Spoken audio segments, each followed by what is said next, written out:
बिस्मिल्लाहिर्रहमानिर्रहीम। सादक़ैन education services. अस्सलामु अलैकुम my dear students of class 1. How are you all? I hope you all are fine and doing well. By the grace of Allah, I am your English teacher. Okay students, so first of all take out your English language worksheet. First of all write here your name. Okay students, so this is your English language worksheet. And you have to complete this worksheet under the supervision of your parents. आपको ये worksheet अपने parents के supervision में complete करनी है. So first of all look at the question number 1. Fill in the blanks with the words to describe these animals and things correctly. Okay, so now here some sentences are given and in each sentence a blank is also given. तो यहाँ पे हमें कुछ sentences given हैं और हर एक sentence में एक blank भी given है. So you have to fill the blank with correct describing word. तो आपको हर एक blank को correct describing word से fill करना है. As you can see here, some describing words are given in the box here. जैसा कि आप देख सकते हैं कि यहाँ पे कुछ describing words आपको इस box में given है. Number 1 is huge. Huge means बड़ा. Number 2 is thick. Thick means मोटा. Number 3 is sharp. Sharp means नोकदार या फिर नोकीला. Okay, now look at the question number 2. Choose the right word from the pair above to fill each space. Okay, now here some sentences are given and in each sentence blanks are also given. तो जैसा कि अब आप यहाँ पे देख सकते हैं कि यहाँ पे आपको कुछ sentences given हैं और हर एक sentence में आपको कुछ blanks भी given हैं. And after each sentence you have two options. तो हर एक sentence के बाद आपको two options given हैं and you have to fill the blank with the correct options. और आपको यहाँ पे इन blanks को fill करना है correct options से. So in first sentence was and were are given. तो यहाँ पे first sentence में आपको two words given है, was या फिर were. So as you know when we talk about past we use was and were. तो जैसा कि आपको पता है कि जब हम past के बारे में बात करते हैं तो हम was या फिर were यूज़ करते हैं. And when we talk about singular noun so we use was. And when we talk about plural noun so we use were. तो जब भी हम सिंगुलर नाउन के बारे में बात करते हैं तो हम was यूज़ करते हैं और जब हम प्लूरल नाउन के बारे में बात करते हैं तो हम were यूज़ करते हैं. So here you have to see the noun, then you have to fill the blank with was or were. तो अब आपको यहाँ पे nouns को देखना है और फिर आपको जो है blanks को was या फिर were से fill करना है. And in second sentence you have two options, is and are. और second sentence में आपके पास two options हैं, is and are. So as you know we use is for singular noun and we use are for plural noun. तो जैसा कि आपको पता है कि हम is यूज़ करते हैं singular noun के लिए, means किसी भी एक चीज़ या person या place को indicate करने के लिए, and we use are for plural noun और हम are यूज़ करते हैं plural noun के लिए. So you have to see the noun or pronoun, then you have to fill the blanks. Okay, now look at the question number 3. Fill in the blanks correctly with words taken from the box behind, over, above. Okay, so here some sentences are given and in each sentence blank is also given and you have to fill the blank with words behind, over or above. तो यहाँ पे आपको कुछ sentences given हैं and in sentences में आपको blanks भी given हैं and आपको इन blanks को fill करना है इन words से जो कि आपको यहाँ पे box में given है. We use behind to indicate something that is at or towards the back of another thing and often hidden by it. तो हम preposition behind तब यूज़ करते हैं जब कोई भी चीज़ किसी दूसरी चीज़ के पीछे होती है या फिर उससे छुपी हुई होती है. And we use over to indicate something which is at a higher position और हम लोग प्रेपोजिशन ओवर को यूज़ करते हैं जब कोई भी चीज़ किसी दूसरी चीज़ से हायर पोजीशन में होती है और उसके ऊपर से मूव कर रही होती है, उसके ऊपर से गुजर रही होती है। And we use preposition above when something is at higher position, और हम प्रेपोजिशन अबव यूज़ करते हैं जब कोई भी चीज़ किसी दूसरी चीज़ के हायर पोजीशन में होती है, किसी दूसरी चीज़ से ऊपर की पोजीशन में होती है। Okay, now look at the question number 4. Write opposite of underlined word. So here some sentences are given and in each sentence a word is underlined. So you have to write the opposite of this underlined word in the blank. तो अब आपको यहाँ पे कुछ sentences given हैं और हर एक sentence में आपको एक वर्ड गिवन है जो कि अंडरलाइन है, एंड हर सेंटेंस के बाद आपको एक ब्लैंक भी गिवन है। तो आपको हर ब्लैंक को फिल करना है उस वर्ड से जो कि ऑपोजिट होगा उस वर्ड का जो कि अंडरलाइन है। So the number first word which is underline here is hard. Hard means सख्त, so you have to write the opposite of hard in the blank. तो आपको हार्ड का ऑपोजिट लिखना है इस ब्लैंक में। Number second word which is underline here is in. जो second word यहाँ पे अंडरलाइन है वो है इन। इन मीन्स अंदर, so you have to write the opposite of in the blank. तो अब आपको इन का ऑपोजिट इस ब्लैंक में लिखना है। Okay now and in the third sentence new is underlined, और थर्ड सेंटेंस में न्यू अंडरलाइन है, so you have to write the opposite of new in the blank. तो आपको ब्लैंक में न्यू का ऑपोजिट लिखना है। So as you know, opposite words are the words which have exactly different meanings from each others. तो जैसा कि आपको पता है कि opposite words वो words होते हैं जिनकी एक दूसरे से बिल्कुल different meanings होती हैं। So here you have to write the opposite of these words. तो आपको यहाँ पे इन words के opposite लिखने हैं। Okay, now look at the question number 5. Match the first part of each sentence with its second. Okay, so here some sentences are given which are broken in two parts. तो अब आपको यहाँ पे कुछ sentences given हैं जो कि two parts में break हुए हैं। The first parts of the sentences are written here and the second parts of the sentences are written here.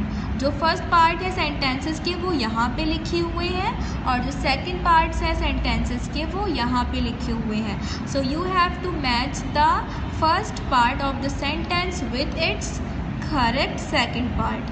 तो आपको जो है फर्स्ट पार्ट सेंटेंस का उससे उसके करेक्ट सेकंड पार्ट से मैच करना है। Okay, now look at the question number 6. Who am I? Choose the correct word. Okay, so here in the box as you can see some professions names are given. तो जैसा कि आप देख सकते हैं कि यहाँ पे इस बॉक्स में आपको कुछ प्रोफेशंस की नेम्स गिवन है, like baker, doctor, miner, and here some clues are given which are related to these professions. और यहाँ पे आपको कुछ क्लूज गिवन हैं जो कि इन प्रोफेशंस से रिलेटेड हैं। So you have to pick the correct profession from the box and you have to fill these blanks which are given after the clues. तो आपको यहाँ पे जैसे देख सकते हैं आप कि हर एक क्लू के बाद एक ब्लैंक गिवन है। तो आपको इस बॉक्स से जो करेक्ट प्रोफेशन है उसे चूज़ करना है, उसे पिक करना है और यहाँ पे ब्लैंक में लिखना है। Okay, now look at the question number 7. Fill in the blanks with correct names of days. Okay, so students, as you have already learned about names of days, तो जैसे कि आप ऑलरेडी पढ़ चुके हैं डेज़ की नेम्स के बारे में। As you know there are 7 days in a week. जैसे कि आपको पता है कि एक वीक में 7 days होते हैं। So here some sentences are given and in these sentences blanks are also given and you have to fill the blanks with the correct names of days. तो यहाँ पे आपको कुछ sentences given हैं और हर एक sentence में आपको blank भी given है और आपको इन सारी blanks को correct names of days से fill करना है। Okay, now look at the question number 8. Rewrite these jumbled sentences. Put a full stop or question mark at the end of your sentence. Okay, so here some jumbled sentences are given. तो यहाँ पे आपको कुछ jumbled sentences given हैं। Jumbled sentences are those sentences in which words are arranged in incorrect order. Jumbled sentences वो सेंटेंसेस होते हैं जिनमें जो वर्ड्स होते हैं वो इनकरेक्ट ऑर्डर में अरेंज हुए हुए होते हैं। And we have to rewrite the sentence and we have to arrange the words in correct order. और हमें दोबारा से अपना सेंटेंस लिखना होता है और हमें जो वर्ड्स होते हैं उन्हें करेक्ट ऑर्डर में अरेंज करना होता है। So here you will rewrite the sentences. तो आप यहाँ पे दोबारा से सेंटेंसेस लिखेंगे। You will rearrange the words in the correct order. आप इन वर्ड्स को करेक्ट ऑर्डर में अरेंज करेंगे। And when you will write the sentence you will begin with the capital letter. और जब आप अपना सेंटेंस लिखेंगे तो आप कैपिटल लेटर से स्टार्ट करेंगे। And at the end of the sentence you have to put a full stop और क्वेश्चन मार्क। और आपको सेंटेंस के एंड में या तो फुल स्टॉप पुट करना है या तो क्वेश्चन मार्क पुट करना है। As you know at the end of each sentence we put a full stop. जैसा कि आपको पता है कि हम हर एक सेंटेंस के एंड में फुल स्टॉप पुट करते हैं, फुल स्टॉप लगाते हैं, मीन्स छोटा सा डॉट लगाते हैं। But if we are asking the question, लेकिन अगर हम लोग अपने सेंटेंस में कोई सवाल पूछ रहे होते हैं so we put question mark at the end of the sentence, means at the end of the question. तो अगर हम लोग कोई सवाल पूछ रहे होते हैं, कोई क्वेश्चन पूछ रहे होते हैं, तो हम क्वेश्चन के एंड में क्वेश्चन मार्क पुट करते हैं। So you have to see that whether we are asking question और नॉट। तो आपको देखना है कि हम इन सेंटेंसेस में क्वेश्चन पूछ रहे हैं या नहीं। अगर हम क्वेश्चन पूछ रहे होंगे so you have to put the full question mark. And if you are not asking the question so you have to put a full stop. तो अगर हम लोग क्वेश्चन पूछ रहे होंगे तो आप अपने सेंटेंस के एंड में क्वेश्चन मार्क लगाएंगे। और अगर हम लोग क्वेश्चन नहीं पूछ रहे होंगे, हमारा सेंटेंस बिल्कुल सिंपल होगा, तो आप सेंटेंस के एंड में फुल स्टॉप पुट करेंगे। Okay, now look at the question number 9. Choose the correct word and fill in the blanks. Okay, so as you can see here, some words are given in the box like tram, bat, lamp. तो जैसा कि आप देख सकते हैं कि यहाँ पे हमें इस बॉक्स में कुछ वर्ड्स गिवन हैं। And here some clues are given which are related to these words. और यहाँ पे आपको कुछ clues given हैं जो कि इन words से related हैं। And after each clue blank is also given. और हर एक clue के बाद हमें एक blank भी given है। So we have to pick the correct word which matches to the clue and we have to write the word in the blank. तो हमें वो करेक्ट वर्ड पिक करना है बॉक्स से जो कि इस क्लू से मैच करता हो और हमें वो वर्ड अपने इस ब्लैंक में लिखना है।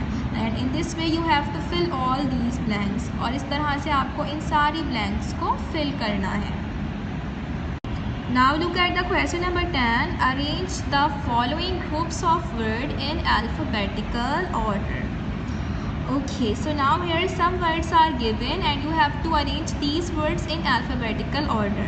तो अब आपको यहाँ पे कुछ words given हैं और आपको इन words को हर एक लाइन में इन words को alphabetical order में arrange करना है. So what is alphabetical order? तो alphabetical order क्या होता है? Alphabetical order is first A comes in English alphabet, then B comes, then C comes, then D comes and at the end Z comes. तो English alphabetical order ये होता है कि सबसे पहले इंग्लिश अल्फ़ाबेट में A आता है, फिर B आता है, फिर C आता है, फिर D आता है और सबसे लास्ट में Z आता है। तो ये हमारा अल्फ़ाबेटिकल ऑर्डर कहलाता है। So you have to see the first letter of each word. तो आपको यहाँ पे हर एक वर्ड का फर्स्ट लेटर देखना है एंड जिस वर्ड का भी first letter English alphabetical order के अकॉर्डिंग सबसे पहले आता होगा you have to write that word first. आपको वो वर्ड सबसे पहले लिखना है and in the same way you have to see all the words and you have to see the first letter of all the words and you have to write them according to the alphabetical order. तो आपको इस तरह से इन सारे words का first letter देखते जाना है और इन्हें अल्फ़ाबेटिकल ऑर्डर में लिखते जाना है, इन्हें अल्फ़ाबेटिकल ऑर्डर में अरेंज करते जाना है। Okay, now look at the question number 11. Fill in the blank with a or an. Okay, so now here some words are written and before these words blanks are also given. तो यहाँ पे कुछ words हमें given है और यहाँ पे इन words से पहले हमें कुछ blanks भी given है and you have to fill the blanks with a or an, और आपको इन blanks को fill करना है a या फिर an से. So as you have already learned about a or an, जैसा कि आप ऑलरेडी a और an के बारे में पढ़ चुके हैं, that we use a before the words which are starting with consonant, कि हम लोग जो है वो आ यूज़ करते हैं उन वर्ड्स से पहले जो कि कॉन्सोनेंट से स्टार्ट हो रहे होते हैं. And we use an before the words which are starting with vowels, और हम लोग एन यूज़ करते हैं उन वर्ड्स से पहले जो कि वाउल्स से स्टार्ट हो रहे होते हैं. As you there are 26 letters in English, जैसा कि आपको पता है कि इंग्लिश में 26 लेटर्स होते हैं.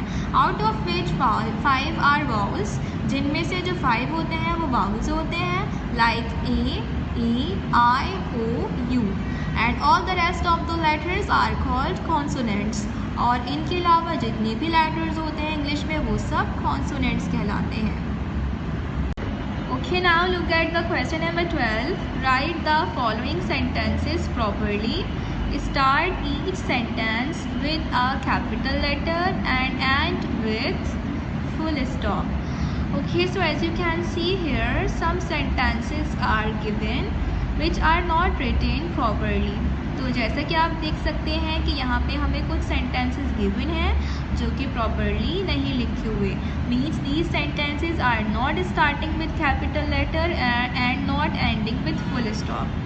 जैसे कि जो ये sentences हैं वो capital letter से start नहीं हो रहे और इनके end में full stop भी नहीं put हुआ हुआ.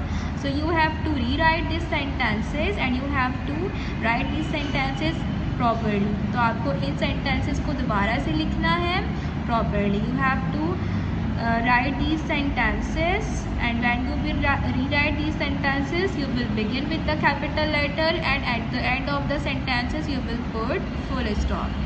आप इन sentences को दोबारा से लिखेंगे और जब आप इन sentences को लिखेंगे तो आप इनका जो फर्स्ट लेटर होगा उसे कैपिटल बनाएंगे और एंड में फुल स्टॉप लगाएंगे. Okay, now look at the question number 13. Write a paragraph on summer season. So now you have to write a paragraph on summer season. तो अब आपको summer season पे paragraph लिखना है. Summer season means गर्मियों का मौसम. And you will write this paragraph in your English language copy. और आप ये पैराग्राफ अपनी इंग्लिश लैंग्वेज की कॉपी में लिखेंगे. And you have to write this paragraph very neatly, very nicely and in very good handwriting. और आपको बहुत ही अच्छे से, बहुत ही नीटली पैराग्राफ लिखना है. And then you will write the paragraph. You will give 1 finger distance after writing each word. और जब आप ये पैराग्राफ लिखेंगे तो आप हर एक वर्ड लिखने के बाद 1 finger का डिस्टेंस देंगे. And in this way you will do your work very neatly. और इस तरह से आप बहुत ही अच्छे से अपना वर्क करेंगे. Okay, now look at the question number 14. Fill in the blanks correctly with words taken from the box. So as you can see here, some words are given in the box. तो जैसा कि आप देख सकते हैं कि यहाँ पे बॉक्स में आपको कुछ words given हैं. And here some sentences are also given in which some blanks are given. और यहाँ पे आपको कुछ sentences भी given हैं जिसमें आपको कुछ blanks given हैं. So you have to fill the blanks with the words which are given here. तो आप इन blanks को fill करना है इन words से जो कि आपको यहाँ पे इस box में given है. So first of all here is written into. So we use into to indicate the movement towards the inside of something. तो हम जो है वो into यूज़ करते हैं किसी भी चीज़ की मूवमेंट को शो करने के लिए जब वो चीज़ मूव होकर किसी दूसरी चीज़ के अंदर जा रही होती है. And here is written behind. और यहाँ पर behind लिखा हुआ है. and we use preposition behind when we talk about something that is towards or at the back of another thing or often hidden by it. और हम लोग preposition behind use करते हैं किसी भी ऐसी चीज़ की पोजीशन को इंडिकेट करने के लिए जब वो चीज़ किसी दूसरी चीज़ के पीछे होती है. and we use preposition under when we talk about something that is at a lower position. तो हम preposition under यूज़ करते हैं किसी भी ऐसी चीज़ की पोजीशन को इंडिकेट करने के लिए जब वो चीज़ किसी दूसरी चीज़ से नीचे होती है। So now you have to pick the correct word from the box and you have to fill the blanks. तो आपको यहाँ पे इस बॉक्स से करेक्ट वर्ड को पिक करना है और इन ब्लैंक्स को फिल करना है। Okay, now look at the question number 15. Match the names of the animals with the doing words by drawing lines. Okay, so here some names of animals are given and here doing words are also given. So you have to match the name of the animal with correct doing word. तो यहाँ पे आपको कुछ animals की names given है and यहाँ पे आपको डूइंग वर्ड्स गिवन है। तो आपको एनिमल को करेक्ट डूइंग वर्ड से मैच करना है। Okay, now look at the question number 16. Write has or have in each space. Okay, so here some sentences are given and in each sentence a blank is also given. So you have to fill the blank with has or have. तो यहाँ पे आपको कुछ sentences given हैं और हर एक sentence में आपको एक blank भी given है जिससे आपको has या फिर have से fill करना है। So as you know, we use has for singular things and we use have for plural things. तो जैसा कि आपको पता है कि हम हैज़ यूज़ करते हैं जब हम इंडिकेट कर रहे होते हैं सिंगुलर चीज़ों को, पर्सन को या फिर प्लेस को, and we use have when we are indicating plural nouns. तो जब हम लोग एक से ज़्यादा नाउन्स के बारे में बात कर रहे होते हैं तो हम लोग हैव यूज़ करते हैं। So you have to see the nouns, then you have to fill the blanks with has or have. तो आपको यहाँ पे जो nouns गिवन है, जो names गिवन है चीज़ों के या person के, उन्हें देखना है एंड आपको इन blanks को fill करना है has या फिर have से। Okay, now look at the question number 17. Write homonyms.